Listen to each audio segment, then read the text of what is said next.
think that as a woman, you basically can't not be a feminist, because I feel like right now we live all the privileges that feminism over the past 100 years have given us. So when you sit here, go to work, use your phone every day, you come and go as you please, and you live your life as you want, and you have the nerve to say, I'm not a feminist, I don't like feminism. That's like, no.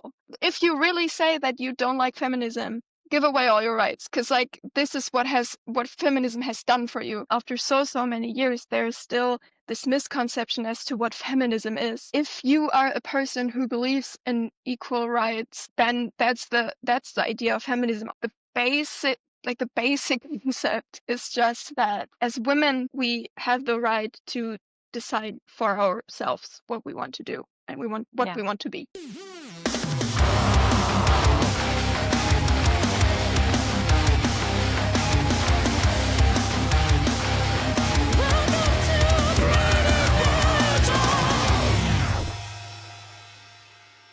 Hello, everyone, and welcome to a new episode of the Bleeding Metal podcast. I'm Kiki, your host. My pronouns are she, her, and I am super excited to welcome a new artist to our show. Can you please introduce yourself? Hi, I'm Emily, pronouns she, her, and I'm the singer of a German band called Letter Sent Home. Yes. Up and coming band, you have been gaining a lot of traction in the past few years. It's so awesome to see your development, to keep track of all your releases and see how you keep getting better and gaining more attention, which is absolutely well deserved. But before we dive into your career a little more, I would like to hear about your personal background. I think you have a really interesting personal story with how you grew up, etc. Let's dive into that. Let's go.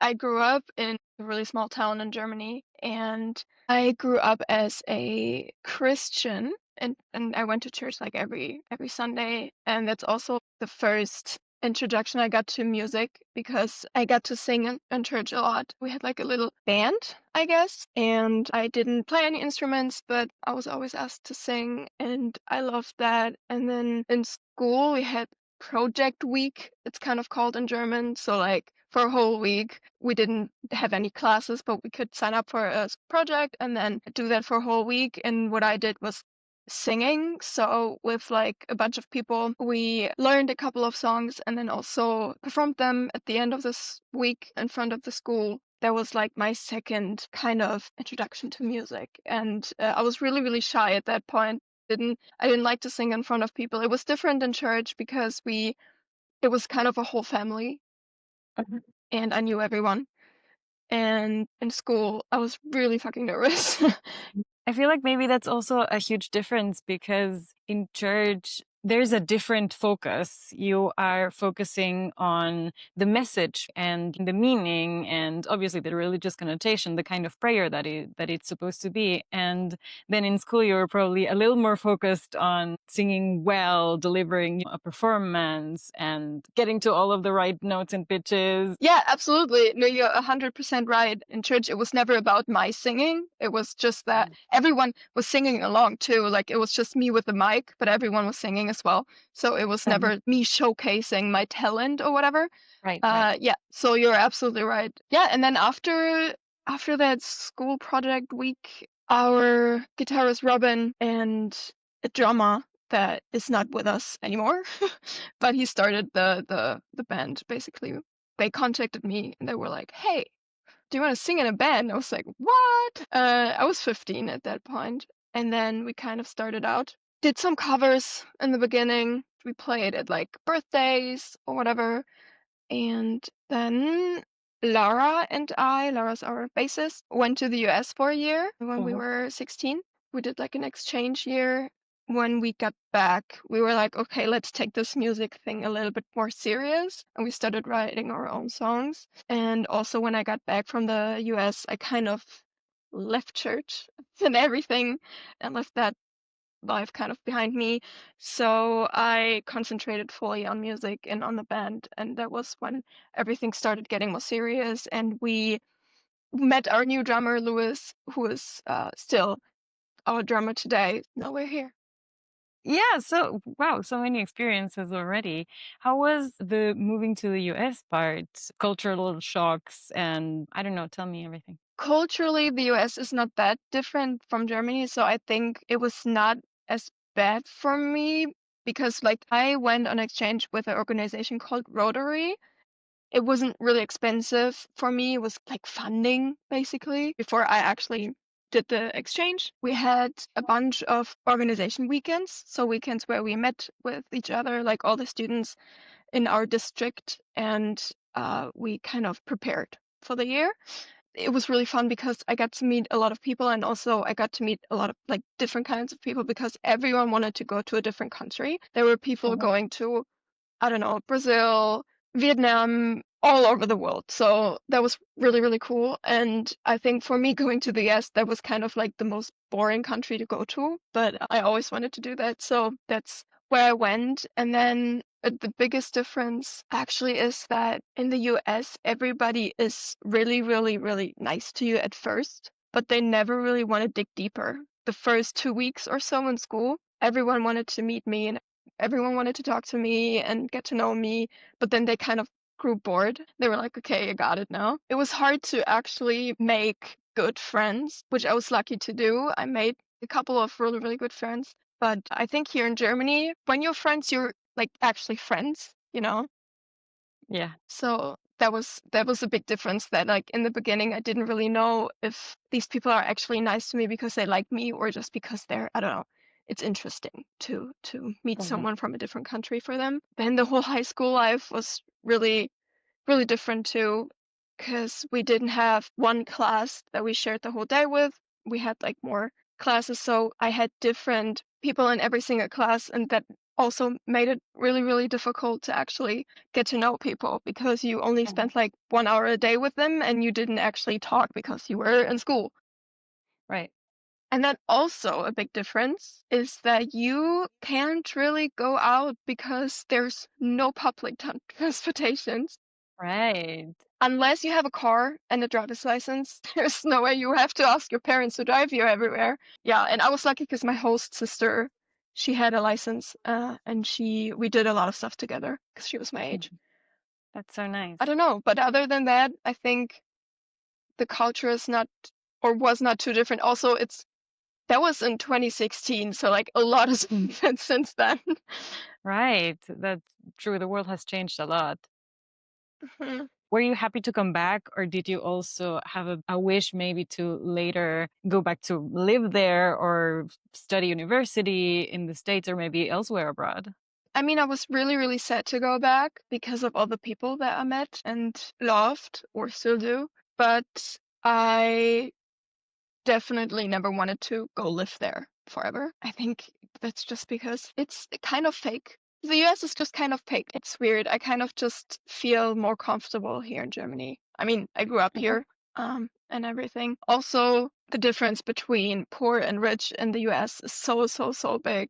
And for you to actually get a really good college degree, you either Mhm. have to be really, really rich or you have to get a loan that will be stuck with you forever. And I think that's really wrong. Right. I agree. There are a few differences that are huge, like the whole educational system and the healthcare system. Really basic and important, vital things that around the world are so different. But I can imagine that experience was enriching anyway and helped you grow as a person and probably also influence your Yeah. songwriting. And over there, I'm sure you were also exposed to different music that might have influenced you as well. Yeah, absolutely. Definitely started looking at myself differently. Doing this exchange year was actually a big part of the reason why I left church too, because I got away from everything for a while and I started Mhm. to actually look into the things that people told me were the right things to believe in. And I realized this is not what I want to believe in. I don't understand. Like, what is this? Yeah. So that was a really big reason. And also, musically, there were a lot of radio stations that are not mainstream. Like, I feel like Mhm. in Germany, most of the radio stations that you actually listen to or that you put on when you're in the car. I mean, I don't really listen to the radio anymore, but when you do, it's mostly mainstream pop on the stations. play the same music. And also very old. I feel like German radio stations are stuck in time. It's a bit of time Yeah. traveling when you turn on the radio. True. Yeah, and in the US, there were a lot of like rock stations. So I was actually listening to a lot of indie rock or alternative rock, stuff like that. And I had two different host families, and Mhm. my first host family was really big on like alternative rock. So we talked about music a lot, and that was really Nice. fun. Also, I don't know why, but I started listening to Britney Spears a lot, which is a total different direction. But I don't know, I kind of rediscovered music that I forgot about for a while. And so then you come back, and as you were just saying before, you started taking the band life or your band career a little more seriously. When was the point? How did you make the decision to start releasing your music as well? When we left for the US, we kind of didn't know what would happen with the band. We also had a different name back then and everything. And we Mhm. were like, hey, we're leaving, like we'll be gone for a year and we don't know if we want to continue this when we come back.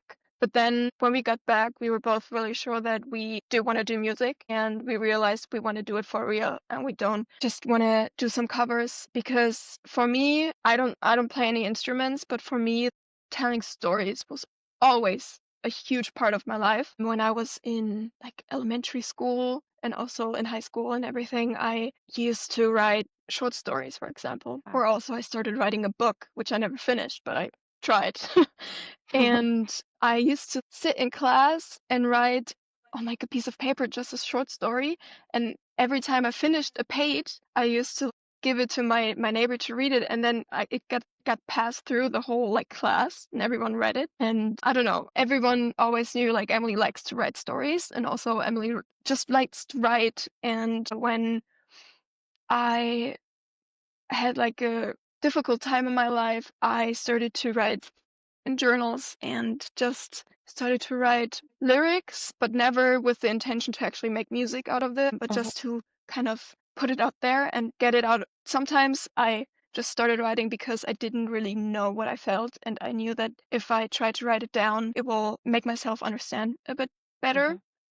And that actually always helps, still does. So I had a lot of lyrics just lying around, just like pieces. And when we got back from the US and decided that we wanted to make music and stuff like that, I was like, hey, I kind of want to write my own lyrics. I want to make something that's like from me. Mhm. And yeah, and the rest of the band was like, absolutely, we want to do that too. We always wanted to do that. And then we started writing our own stuff. And I remember when I wrote my first lyrics and melody and sent it over, they told me send over a voicemail so we can write some guitar under that or whatever. I was Mhm. so nervous. I was like, oh God, what if they don't like it? What if it's bad? And then I sent it over and I waited in front of my phone and I was like, "God, please, please answer me, please answer me." And then a couple of minutes later, they replied and they were like, "Oh my God, Emily, this is so good." We never actually made a song out of that, but that was a really cool experience. Then we wrote our first EP, which we actually released in 2018, called Back to Life. And that actually dealt a lot with mental health. We put that out there. And then a year later, or two, I think a year later, we started writing new music. And we realized, okay, this first EP kind of doesn't represent us anymore because I thought it was way too depressing. Okay, wow. And also, like, musically, I don't know, we felt like this is not us anymore, so we actually took it down from other streaming platforms. So that's not online anymore. But a song that was on that EP is called Phoenix, and we actually re-recorded that song and put it out again in, I think, 2022. So that's kind of when we decided, let's just do it. We never actually had the intention to like be a big band or to become those rock stars or whatever. We kind of just wanted to make music and then release it and then see what other people thought of it. And by this point, you were also producing it yourselves and recording it yourselves? No, we actually had a producer which we still work with today, and he is a friend of ours. He actually went to university with our guitarist Robin. That's also how they met. Robin studied popular music and media. It's also really cool to see how he, as a producer, got better over the past 7 years. He actually dropped out of university after like the third semester and became a full-time producer, and he's going strong. He's really good, and he kind of made it basically. And he's also a really good songwriter. He helps us with the songwriting as well. And at some point, you also started making your music videos, also before you got signed, right? hmm Before we got signed, we did a lot of DIY music videos. Yeah. Robin learned to film and edit and do the post-production and everything. Uh-huh. So we always did a really low budget version of what we thought was cool. I mean, music videos are kind of dying. People don't really watch them anymore. At least is our experience. So we never wanted to actually spend a lot of money on it, but we Uh-huh. always wanted to do something that's cool. Because I feel like when you have a visual, you kind of connect a little bit more to the song. So we just used someone's, I don't know, garage, or I don't know. I have this image very clear in my head of the video. I don't know which song it is, but a video you made walking down a street. And that's really cool. Yeah, that was also like a really last minute decision. We were like, hey, we want to do like a visualizer for this, so what can we do? And then I was like, I don't know. I mean, we're in the middle of a city. We shot that in Hanover. And so we were like, oh, let's just go outside and see what looks cool. And then that kind of happened. Yeah. That's so cool. Fast forwarding a little bit to your latest album, Forever Undone, that was released on Sharptone Records. Do you want to tell us the story behind that one? Shapton Records is a label that we've been following for a while because they have some of our favorite bands on there. Our name is actually inspired by a song called Laika by Boston Manor, and Boston Manor is signed by Shapton Records, for example. Uh-huh. And they actually reached out to us after we released our EP Fire in Me in 2022, and they sent us an email. I think they saw a video, a YouTube video from us, and they were like, I kind of like your look and your sound. Can we do a call? And I dismissed that email so quick because I was like, this is scam. It's like, this is not Wow. real. Yeah. And then I think a day later or so, I looked at it again and I was like, wait, this might be legit. And then we answered, and then we had a Zoom call a day or so later. And like, that was really, really fast. They were telling us that I think they heard Phoenix, one of our songs, on like a Spotify playlist, and they Uh-huh. liked it, and then they watched the music video to that song on YouTube. And that music video, that's kind of just a vlog. It's like we had a show in London, and that was like our first time ever playing a show out of Germany, and that was a really big deal for us. So we filmed the whole thing and made a music video out of that. And he told us that he really liked the authenticity of that and the idea and the DIY thing and everything. So he was like, are you interested in joining us? And we're like, what is happening? So yeah, we looked over everything and we were like, at our state back then, I think that was the best decision we could have made. Yeah. Yeah, so far it does seem like it. That reminds me a little bit of the band Forever Still from Denmark. They were also very much DIY, and I feel like there was a time, it's probably still happening today, where bands get so good by themselves. They do a really good production by themselves. They do really good music videos by themselves.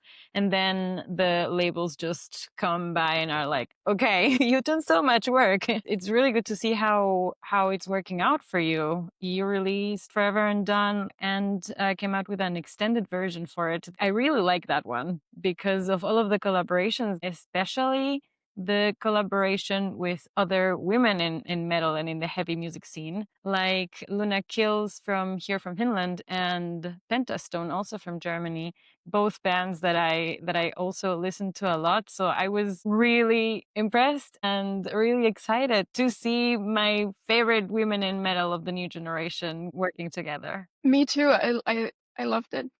After we released Forever Undone, we thought about, okay, what's next? And we very quickly realized that we didn't want to start writing the second album yet because we didn't know yet what we wanted it to sound like and what we wanted it to be. So we came up with this idea that, hey, before we write another album, let's start collaborating with different artists. Let's see different working processes and like different styles and everything. And let's try different things and get inspired by different artists. And so we did this collaboration. When we started writing Bloom, I actually that's the song with Luna Kills. I actually very quickly thought about Luna Kills because we did this like drum and bass in the verse. And I was like, wait, this is kind of really modern. I didn't know Luna Kills very well, but I had seen that they also signed to Shoptone Records not Mhm. too long ago. So I listened to their Spotify, everything a bit more, and I was like, wait, this is perfect for this song. They're heavy, and they would bring like the heaviness to a song that I think the song was missing, but they're also very modern.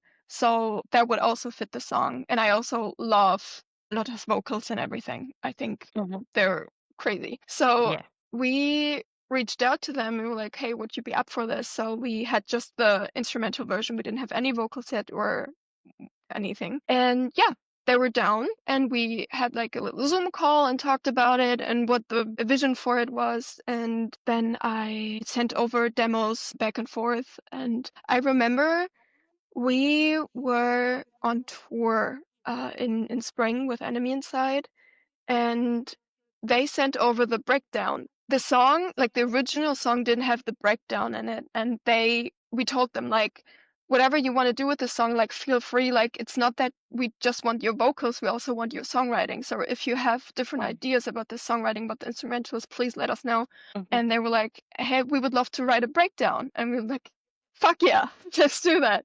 And they sent that over when we were on tour, and we were all in the van and we put it on, and it was like really shitty quality because the van was like really old. But we listened to this breakdown and we were like, this is so good. We were so hyped. We thought this like they that was actually what the song was missing. And yeah, we Yeah. were really hyped. And then we Did finished you the write the song. lyrics together as well? I wrote my lyrics and she wrote her own. Yeah.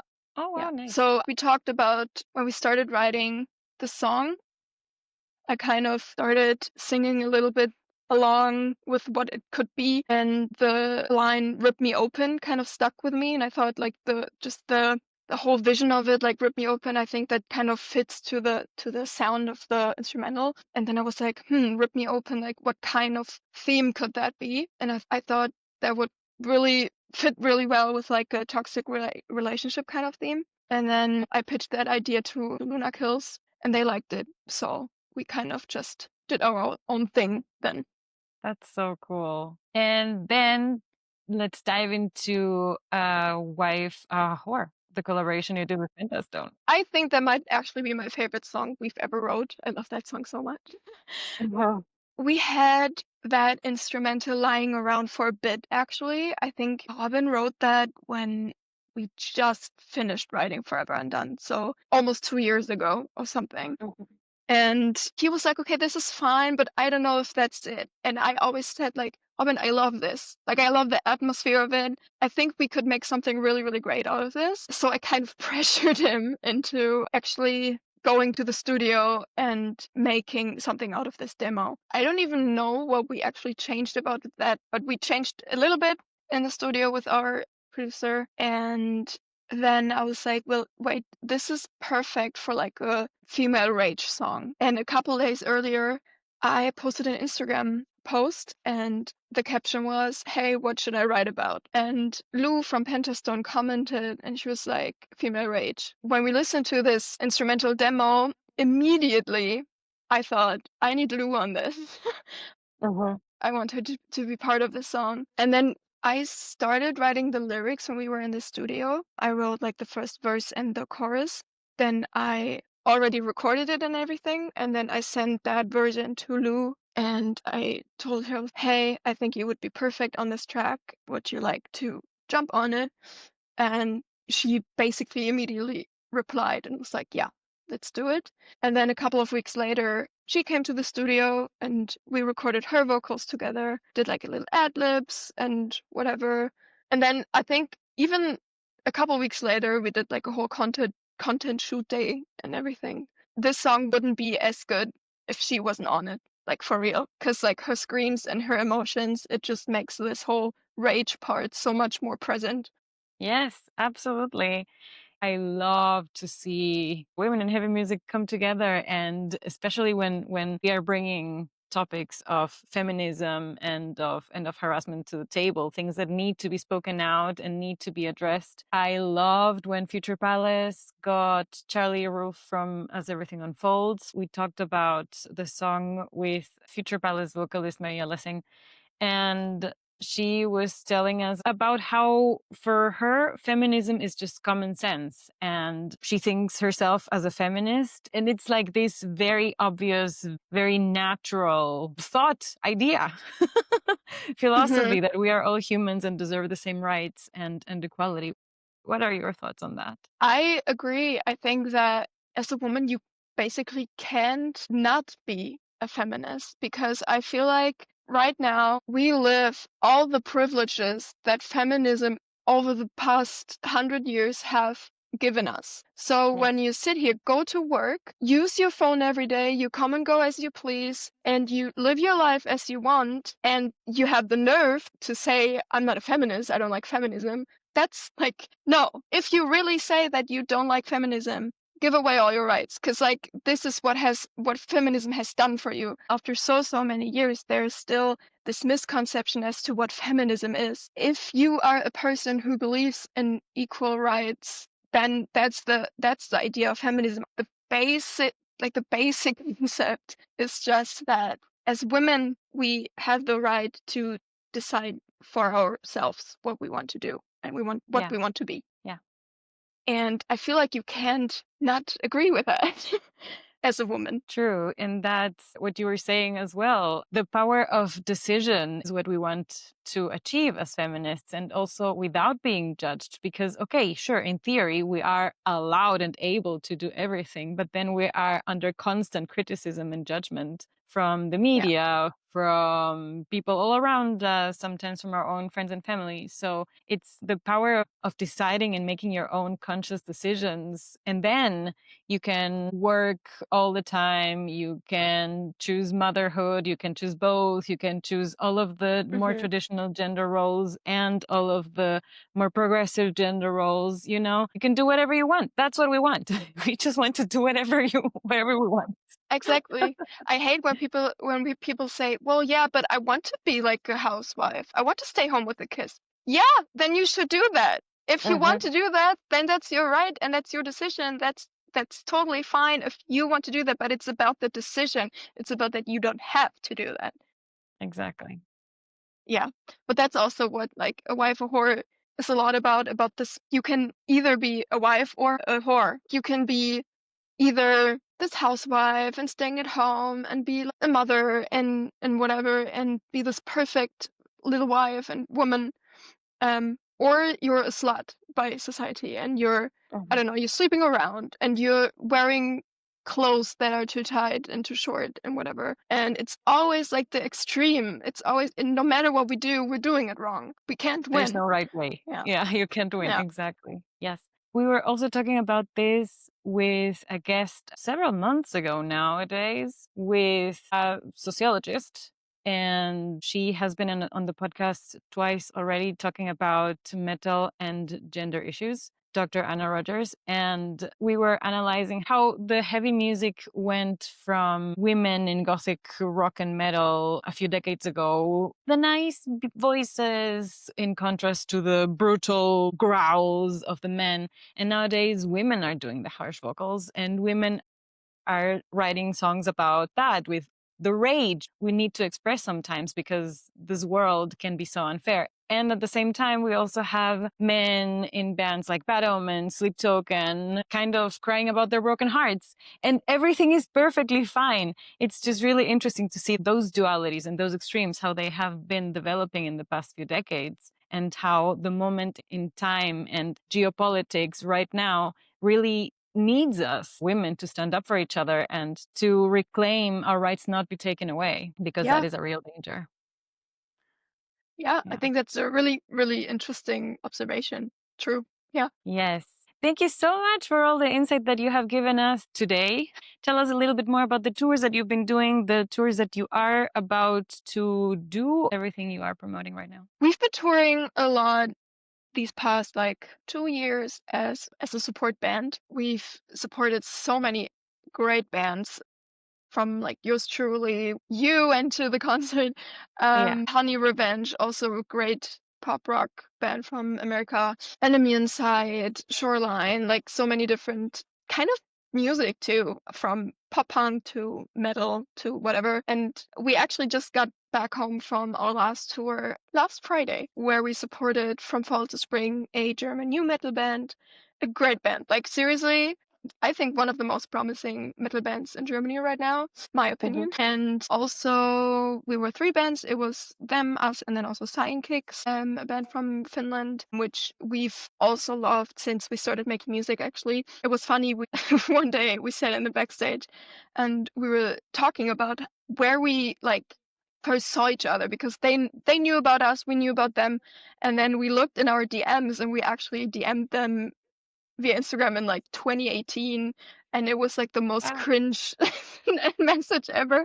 But that was really fun to see, and that went on for 3 weeks. The tour, that was our longest Cool. tour yet, and it was like over Europe. And that was honestly the best, I think one of the best experiences of my life. It was so fun. Like the whole crew, both bands and the crew were so nice and so genuine and just awesome, amazing people. And we got along with every single one of them. And the crowds were so welcoming and so lovely to us and made us feel really loved. And so that was really exciting for us. And then the next tour we're going on is actually our first ever headline tour next year in Yeah. May. Yeah, so we're like, we've been playing support forever, and now it's like our first ever headline tour. Unfortunately, it's only Germany right now, but we're so happy that this is happening and we can't wait. But yeah, until then, we actually have a little touring break for like 6 months, which is a lot for us. I don't think we've ever had so long between shows. That's gonna be really exciting. Yes,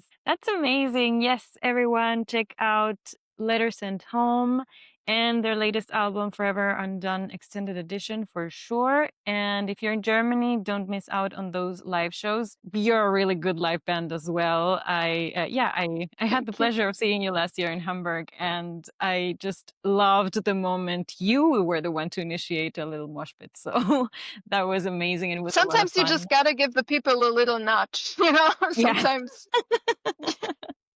Yeah, if they're not doing it, but we want one, let's just do it ourselves. Yeah, yeah. That is the attitude. I love that. Thank you so much, Emily. I hope you have an amazing weekend. And for everyone out there, thank you so much for listening and for watching. Don't forget that we are now a video podcast. So subscribe to the Bleeding Metal podcast wherever you watch or listen. And we will see you next time.